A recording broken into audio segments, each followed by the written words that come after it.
I am here with Madelyn Payne, also known as Life as Madelyn on social media. Madelyn is a new mom, but before she had her son, she started a health journey all the way back in 2015. By 2017, she lost 130 pounds through diet with WW, known as Weight Watchers, and exercise. And she's now in a postpartum weight loss journey since having her son. And her journey has what she says a lot of ups and downs, but she's committed to her goals and excited and does this all while inspiring over 34,000 people on social media. So, Madelyn, welcome. I'm excited to have you. I'm excited to be here. Awesome. So let's talk about the very beginning with your kind of like aha moment that you had. So you did the color run, and there was a moment after doing this run where you realized, like, I want to change my life. Tell me a little bit about that. Yeah, so I have always been a lover of photography. I love selfies. I love group photos and all that. So when I did this color run with one of my friends, we walked it at the time, and after we were finished, I went back and I looked at all the pictures that we had taken, and I just didn't like even one of the pictures. I was Mm, very like, this has never happened to me before. I had never been in a situation where I didn't like even one photograph. And it was really eye opening to me. And that was the moment that I decided, something's got to change.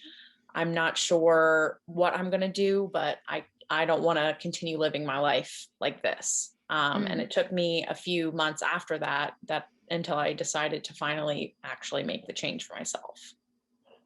And had you been feeling it all leading up to this moment, like you wanted to make a change, or were you kind of just living life and then the photo sent you into, oh my goodness, something has to change? Yeah, there were a couple different points in my life where I tried different fad diets and programs and things like that. So weight loss was something that was always kind of in the back of my mind. But I was happy, and when I went to the doctor, I was healthy, so there wasn't really anything pressing for me to join or to do something different. And it was really honestly kind of more like a vanity type thing. Like, I didn't like the way that I looked and I wanted to change that. And I don't think that there's anything wrong with that being like the thing that pushed me towards wanting to change my life. Yeah, definitely. I think, you can't feel like you're living your best life if you don't feel totally good about yourself and the way that you feel like out in public and stuff. It's, Exactly. it's that's important too. And I think anyone um discrediting that side of things is, that it's important to some people. And I have definitely felt those feelings of like, well, in my day to day I feel okay, and then I catch a glimpse in the mirror, or like pants don't fit right or something, and Right. that just, it makes you feel bad. And so whatever's going to make you feel better is important, I think. Exactly. Yeah. And so you mentioned like it took you a few months to really get into like this journey that you've now been on for a while. So what was it that kind of, like, what did you sort of figure out that you wanted to? Because you had mentioned to me like you tried WW in the past and things like that. So what was it about this time that made you like pick that program again, and the tactics that you moved forward with? Yeah. So I actually tried to do like a quick fix in between. So after the Yeah. color run, I was like, well, I'll try one of those programs where, they send you all the food and you just eat their food. And that works for a lot of people I know, but I didn't like the food. And so it was like a choice between not eating or eating this gross food. And so I decided, that's not for me. Is there anything else that I can do? And I had done Weight Watchers previously. I think it was like 2 or 3 years before that. And I was successful with it when I was home from college for the summer. So I knew that it was a program where I was able to eat real food, and that was something that I was looking for. I didn't want just some kind of, quick fix. Here, eat these 10 foods for the next 90 days, and you'll lose all the weight that you want to lose, and then you can eat real food again. I Mm, wanted to be able to eat real food throughout the duration. I wanted to be able to change the way that I was living, to make it something that was more balanced and healthy for me. I didn't want to just jump on something and then go from one thing to another to another. right. Yeah. So the balance was really important to you, and like the long-term Yes. sustainability, it sounds like. Yeah, definitely. I didn't want to do something that, like if I wanted to go out to eat, I would have trouble picking something off the menu, Right. because it didn't align with my program that I was doing. Yeah. So I wanted to be able to still do things. I mean, when I started, I had newly graduated college. I was living in a college town, and going out for dinner and drinks with my friends was something that we did pretty frequently.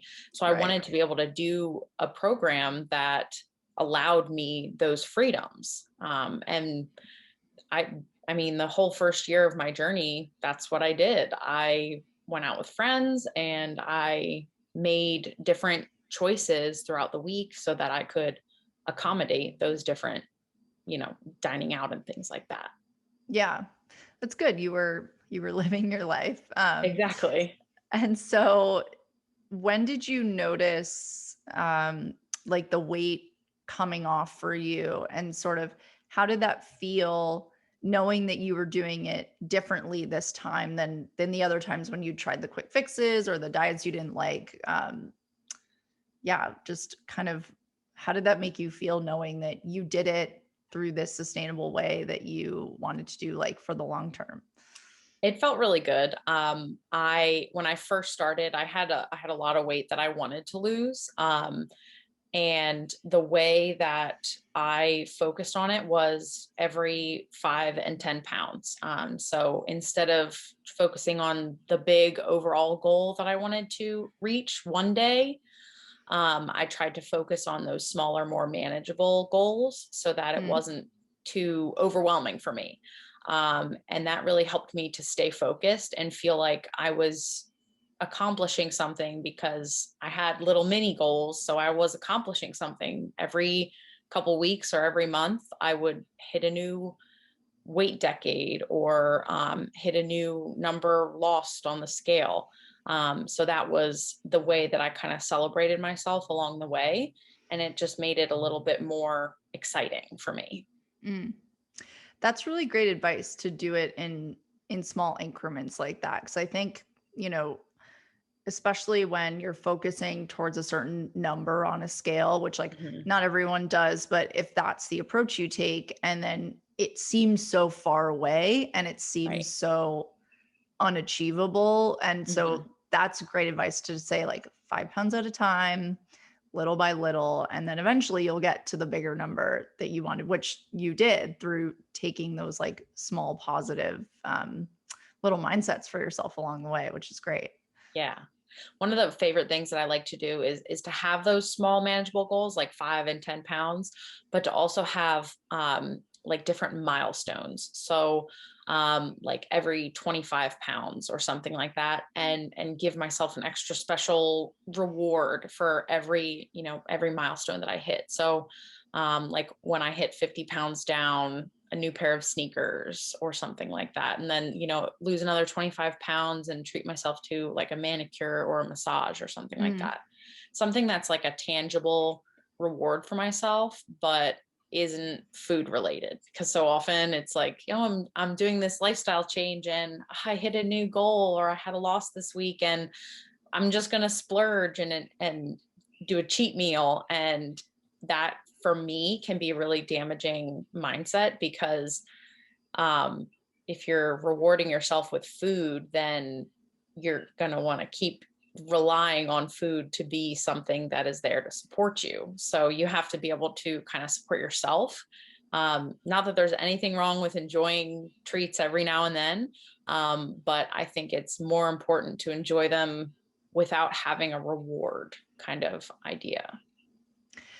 That is so interesting. That was actually my first reaction in my head when you were saying like it's a manicure or it's sneakers or something, and I immediately thought, oh my gosh, it's not food, because that is something I still fall victim to, is like having a bad day, having a good day. I want to center it around some kind of celebratory meal. And then when you like are going along these journeys and you're trying to like lose weight or get in shape, whatever it is, if you're constantly like, I find, rewarding yourself with food, then the rest of the time you're living, you think that you're living in this like restrictive state Right. instead of a balanced, fulfilling life. And Right. so and that can be really damaging, as you said. So that's great advice. Like, and who doesn't want to go get a manicure when Right. something Exactly. nice Exactly. happens for you?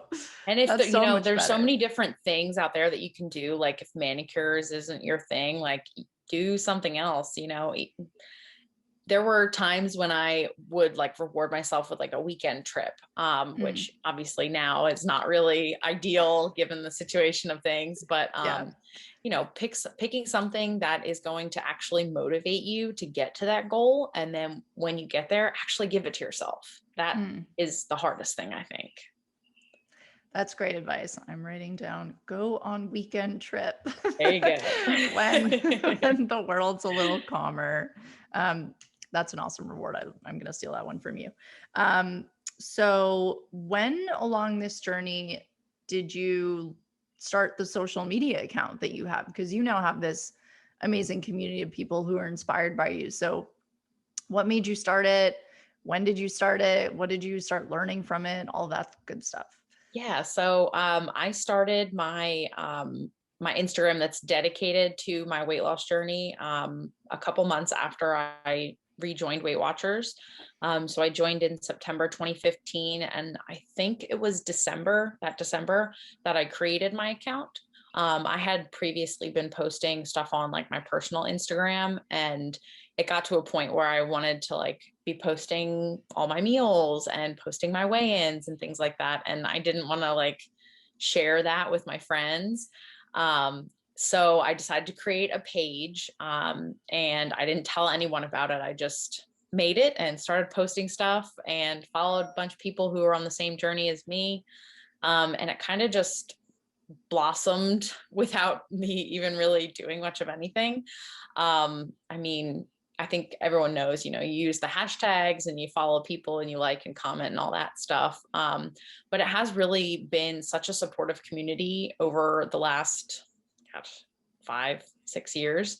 The community that I have found in this Instagram is one of the biggest reasons why I'm still doing what I'm doing despite all of the struggles that I've gone through. Mm. Because to me, it's not just me being there to inspire all of those people, but they in turn are inspiring me. So I make sure that like the people that I follow are ones who are positive and supportive and uplifting, so that I'm constantly seeing all of that inspiration too. And I try to interact with my followers as much as I can. They comment on my posts and I comment back and things like that. Mm. um, I'm just a regular person. Like I'm not some celebrity who like has someone to manage her Instagram. So I think that is one of the reasons why people have enjoyed following my journey, because I am real and I do show, you struggle along this journey and that's okay. So I think that's one thing that has resonated most with people on Instagram. Yeah, definitely. You just have such a like honest personality about everything that you're going through. And I loved your post that you posted like either yesterday or the day before. That was like your before and after photo from like a recent phase in your postpartum journey from like a few months ago or something. Mhm. And you mentioned that you were feeling a lot of like pride in the different versions of yourself that you've Yeah. seen throughout your weight loss journey? Because you've mentioned to me, and we should talk about it, how there's been like ups and downs for you. There's been like losses and gains and losses and gains, which I think is so normal for most Yeah, people. Um, definitely. and you've managed to kind of like find a lot of pride in that and like stay positive throughout even the lows. And so I just found that to be really relatable and really inspiring. And I'm kind of wondering like how you manage to keep that mindset, and what you're seeing on social media through the people that you're talking to about this too. Cause I think you mentioned to me like a lot of people are going through what you've gone through similarly. Yeah. Yeah, it's definitely has not been easy to keep that positive mindset. It's work. It's hard work. But I think it's beneficial, so it's something that I'm willing to work at. So having pride in myself is one of the things that I cultivated well before I started my weight loss journey. Mm, I have always had confidence in myself that, even when I was almost 300 pounds, I was still confident. I rocked a bodycon dress in college and I looked awesome. And I think that that confidence and having that despite my weight was something that helped me when I got to a lower weight. It helped me because I realized, I'm still the person who I used to be. There's nothing different about me on the inside. I'm just changing my outward appearance. And to me, that kind of proves that there's nothing wrong with your weight, no matter what it is. If you weigh over 300 pounds, that's okay. But if you want to make a change and get your weight down, that's okay too. And that's one of the things that I think a lot of people are struggling with right now, that there's this whole, body positivity movement and not, there's kind of like a clash there on mm, on social media. A lot of people are promoting that body positivity and talking about diet culture and things like that. But then on the flip side, there's a whole bunch of people who are still like, well, I want to lose weight. And mm. am I wrong for that? So I think it's important as, influencers, as much as I hate that term, I think it's important to make it known that whatever you want to do, as long as you're doing it in a healthy way, then that's okay. If you want to rock the body that you're in, rock it. If you want to lose weight and still rock the body that you're in, go for it. It's really about what works for you in your own personal journey. And I can't tell anyone what the right thing to do is. All I can do is what I think is right for me, and that keeps changing. So Mm. at some points, there's going to be, a more focused journey. And at some points, there's going to be a little bit less focus, and that's okay. Yeah, I think that's such good advice. And you said something to me when we first spoke that I thought was like really profound, where you mentioned that there's these like seasons of life and your life Yeah. changes. And so your goals change. And so you just had a baby, as I mentioned earlier. And so you're still on a mission to like lose weight and you're in this postpartum phase now. But tell me how that's looking like different for you now that you're a mom and your life has changed, and like how your goals are getting restructured around that a little bit. Yeah. Um, there really are different seasons of life, and that is something I didn't really realize until I got to this point where I'm at now. Because when I first started this journey, I was single and living on my own and could cook for myself and go to the gym whenever I wanted and do whatever I wanted to do because I was the only person in my life. Mm, And then I met my now husband, and now we have a son, and it's not just me anymore. So the different seasons of my life have been, I mean, not that they've been totally revolved around my weight loss, but they have kind of been colored by my weight loss. There have been different times where the focus has been less on activity or less on, eating healthy. and more on just enjoying the time that we're in. So, especially during my pregnancy, it was my first pregnancy, and I didn't really know what to expect. I had a lot of food aversions, and I did not really do a good job at eating healthy, and I ended up gaining a lot of weight. I had a healthy pregnancy other than the number on the scale, and for that I am incredibly grateful. And now I'm at a point where I am, you know, back on track and trying to lose this, the baby weight. And I am a lot more appreciative of the time that I had before to really focus on myself, because I don't have that time now. I do what I can to make time for myself, but a lot of times I get put on the side burner, because an infant can't care for themselves no matter how much you want them to. They have to come first because they can't do anything for themselves. They can't cook their meals. They can't, change their own diapers. They can't do anything like that. So you have to put them first, at least for this amount of time. So now I'm choosing to focus on the little things that I can do each day, like making sure I get my water in and getting my steps in each day, and trying to make my portions a little bit smaller, because I might not be able to focus on eating as well-rounded as I might like to previously.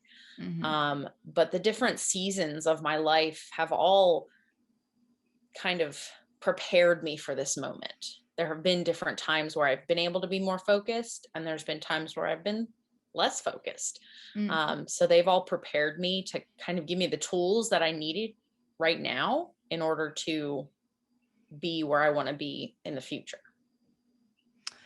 That's amazing. Yeah. And it sounds like you found, just as you just said, like the ability to be flexible in how you tackle your goals, kind of no matter where you are in life. So what do you say to people on your social media, or people in the world that you're speaking to about this, who are in, let's say, like a down part in life? If they're feeling like they've gained weight, or they're feeling demotivated, what's kind of like your key piece of advice to those people to like stay positive and keep going, and know that it's not going to be perfect the way you envision it in your head every time? Yeah, that's probably one of the biggest questions that I get asked, is like, how do you stay so motivated? Or how do you, I have gained weight, especially in the last year. A lot of people have gained weight, and don't really know how to get back to what they were doing before. So my biggest piece of advice for those people would be to start small, start with something manageable.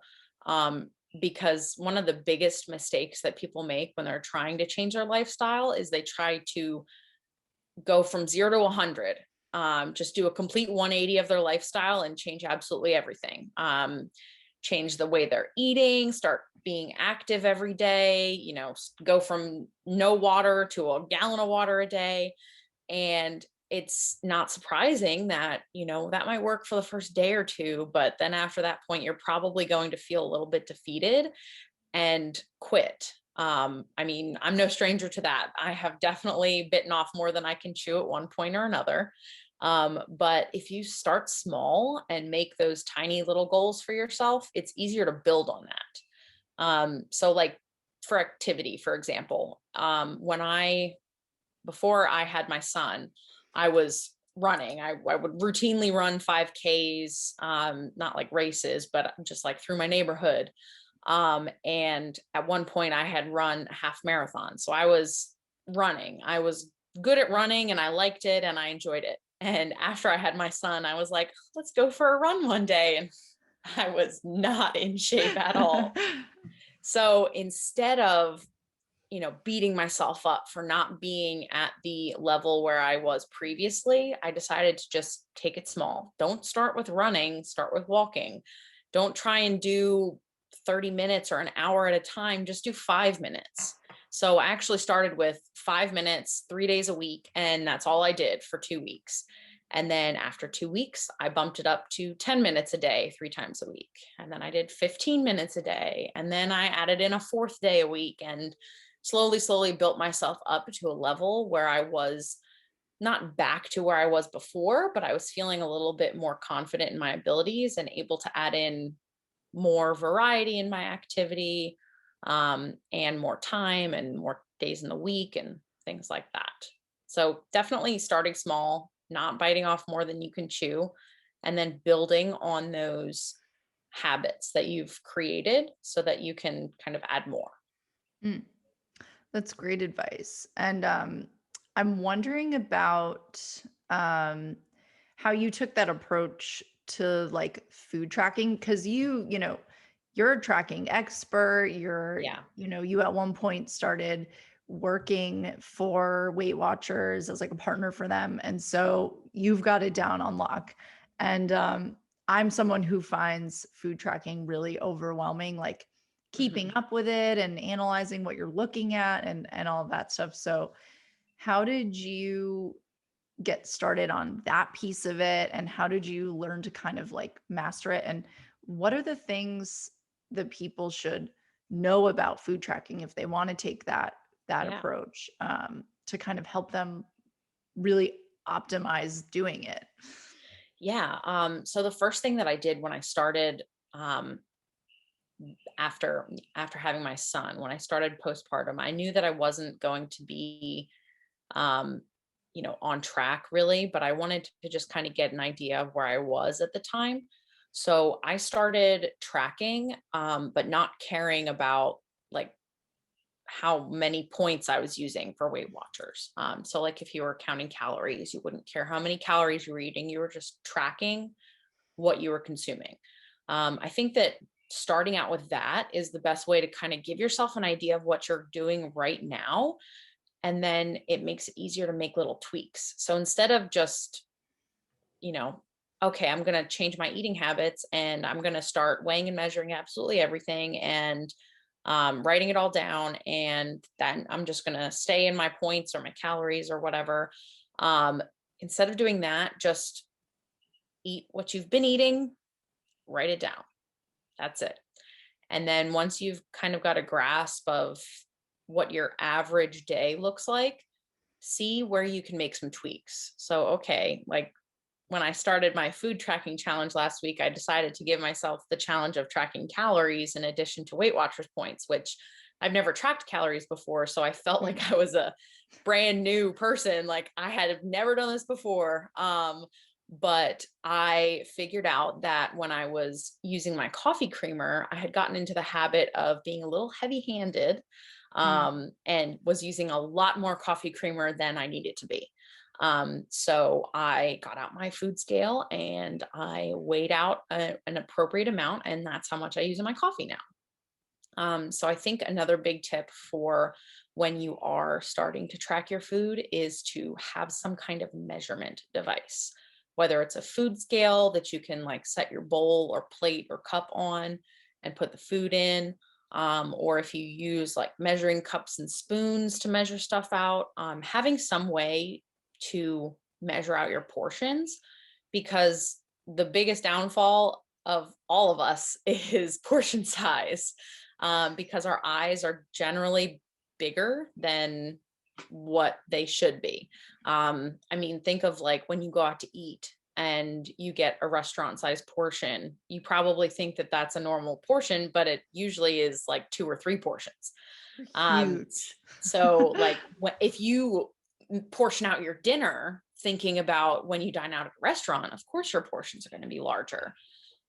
So using a kitchen scale or measuring cups or something like that to measure everything out is going to give you the best idea. And, after you've been doing it for a while, it gets easier to eyeball it. But honestly, even after doing this for 5 years, there's some things that I still weigh and measure because I cannot for the life of me get a handle of the eyeballing it. Like chicken breast is one thing that I'm so bad at eyeballing it. I always look at it and I'm like, yeah, that's 3 ounces. And then I weigh it and it's like, well, it's 5 or 6. So that's one thing that I think is easiest to keep yourself on track. And it's not hard. Like now when I make dinner, I just set my plate on the kitchen scale, and when I'm plating everything, I just, put the chicken on and then see how much the chicken is and then zero it out and then put the veggies on and then zero it out and then put the rice on or whatever. And it's not hard. It might be one extra step, but it's not something that's, gonna totally set you off. But yeah, those small steps, I think, just tracking what you're eating and then weighing and measuring things are probably the easiest way for you to sort of get the hang of tracking. That's such good advice around the scale because you're right. Like I never know what the ounces are of anything. I just became really curious about this recently, and I was looking up like what the right portion sizes are for things, and there's some tricks out there like I think I was looking up salmon, and it was like, well, it should be about the size of your fist. So I was like, all right, I can like, and I have small hands. So I was like, well, that works for me. But yeah, it's a total guessing game. And so having uh, a scale to like put your plate on and do it that way is really, really smart. I never thought about it that way. Yeah, it makes it so much easier because I mean, that's one thing that I have always tried to do is not cut corners, but like make everything as easy as possible for me. Mm. And having a kitchen scale, because that way you don't have to, if you use measuring cups or something like that, then they're all dirty and then you have more dishes to do. So if you just use a kitchen scale, there you go, easy peasy. That's also really great advice. I didn't even Yeah. think about the dirty dish component.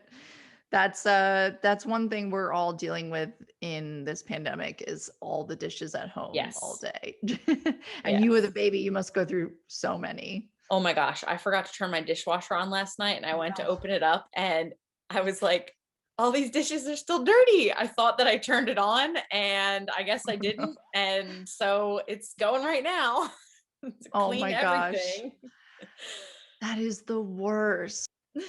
Um, so is there anything else about food tracking besides like the scale tips that you mentioned that you think people should know? Like, is there anything that you've learned by tracking your food about food itself? Like, do you ever look at the macros or the nutrients? I know there's that whole component too.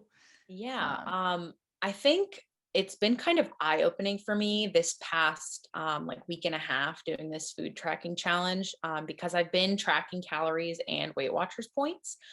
So I've been on Weight Watchers since 2015. I joined the first time in 2010, so I've technically been on since, for like 11 years, mhm. just on and off for the first couple years. But so points have always been really familiar to me, even though the plans have changed over the last couple of years. They change approximately every 2 years. But it's still based in the same concept of you have points and this is how many you get in a day, and you just track your points, and that's all you have to worry about. So the whole idea of tracking calories was interesting to me because on Weight Watchers for the longest time, like fruits and vegetables have been 0 points, but they have calories in them. So when I had to start tracking calories, I was like, you mean I have to weigh my lettuce? This is outrageous. And it's not many calories, but it still is something and it adds up.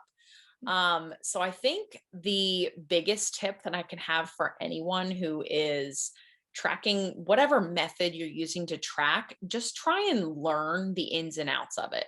Um, because I feel like a newbie now with tracking calories, and it's given me a lot more perspective on like the foods that I'm eating and what I tend to reach for when I am feeling hungry. Like if I need a snack or something like that, I tend to reach for fruit or vegetables or something like that because there's 0 points on WW. But they do add up as far as calories. Like I had a bowl of grapes in the first week that I was tracking. And I weighed them out and I went to go track them. And I was like, goodness, I did not realize the grapes were that many calories. And, to me, the choice of, grapes versus like potato chips or something like that, I'm always going to reach for the fruit. I'm a fruit person. And I think that is something that a lot of people kind of shy away from, especially with the like low carb and everything like that, because there are natural sugars in fruit. So they do affect you differently. But I've never been the kind of person who, if I eat too much fruit in one week, I have a gain on the scale. That's never been how I am. It's not fruit that I have a problem with. It's all the other foods out there. Yeah. But I think, anyway, to get back, I think my biggest tip for anyone who's starting with food tracking is to just try and learn as much as you can about the method that you're using. It doesn't matter what method you're using, but just try and learn as much as you can. Because the only way that we're going to become experts at whatever we're trying to do is if we start out as a beginner. I am in no way an expert calorie counter, but I am a beginner and I am learning new things every day. And I'm sure by the end of this challenge, by the end of this week, I will have learned at least 14 new things, one new thing each day. And I will kind of have a little bit more perspective on the different foods that I'm eating. So just try and learn as much as you can about what you're doing. That is such great advice, to just remember that at some point, everybody who ever mastered anything was a beginner in it. Yep.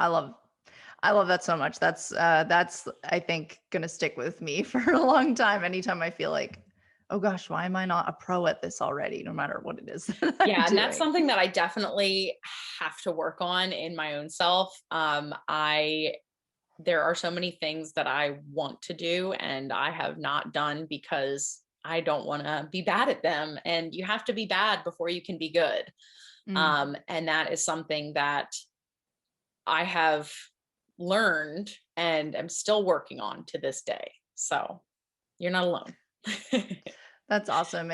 And you've like, as you said before, like your journey has just like changed and reshaped so many times based on where you've been at in life, and you've still managed to make it work no matter where you are in what phase, and that's really inspiring. And so I wonder, like, if you could look back to younger Madelyn right after the color run, hating this photo, if you could tell her anything about like where you are now, what would it be?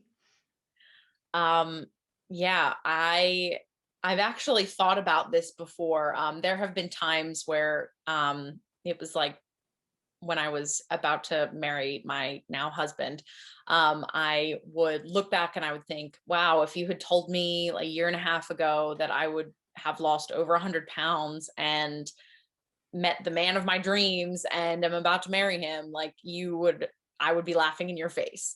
So if I could go back and tell Color Run Madelyn one thing, it would probably be to just keep going. And, one day you'll run a half marathon and that will be an amazing accomplishment. And you just walk that 5K and that's going to be the start. You are starting something new and beautiful, and just don't give up. Just keep going. That's great advice. It's very beautiful. I love it. Madelyn, this has been really fun. I love getting all of this great wisdom from you. I think that you just have so much to share with the world about like making all these tangible goals work for you so that they pay off in the long run. And it's awesome. So I won't keep you for too much longer. We'll do a little rapid round and then you're free to go. You can wake up your son from his nap if he needs it. And Awesome. I'm sure we'll like see each other on Instagram and stuff soon. Yes. Awesome. Okay. So what is one myth about health that you used to believe was true? So I think that the myth that I most believed, especially when I first started out, was that your health journey is linear and it's just a straight line from point A to point B. And that is not the case at all. I have had so many ups and downs on this journey. And that would be one thing that was probably the biggest lesson for me, was that your health journey is not going to be a straight line. So true. What is your favorite healthy WW approved recipe and why? I am a big fan of buffalo chicken. So one of my favorite recipes would be just quick and easy buffalo chicken. So I just take a chicken breast, shred it up, and add Frank's Red Hot buffalo sauce, and usually Bolt House Farms ranch dressing, and just a little bit of cheddar cheese, sometimes some cream cheese if I'm feeling like I needs to be a little thicker, and just mix that up. And if you want to make it into a dip, you can bake it in the oven and then it gets a little crusty on top. Or you can put it in a wrap for like a buffalo chicken sandwich, or you can just scoop it up with carrots and celery. That's my favorite way to eat it personally. I'm hungry. That sounds so good. I know, I'm hungry now too. Well, Madeline, you obviously inspire so many people, but who inspires you? I think my biggest inspiration is honestly the Instagram community. I have met a lot of, I've never met them in real life, but like real life friends that I would consider to be my friends. So that has been something that has kept me going even when I have been struggling. So having the group of close friends in this community has been one of the biggest supporters for me, and they inspire me every day. That's amazing. Well, we love having you as part of our WayBetter community and love having you like leading all these games and showing us what to do. It's just really awesome and you're really inspiring. So again, this has been so fun, Madeline. I can't wait to see you in the app and on Instagram and stuff again soon. And thanks so much for chatting with me. Of course, it was wonderful to chat with you.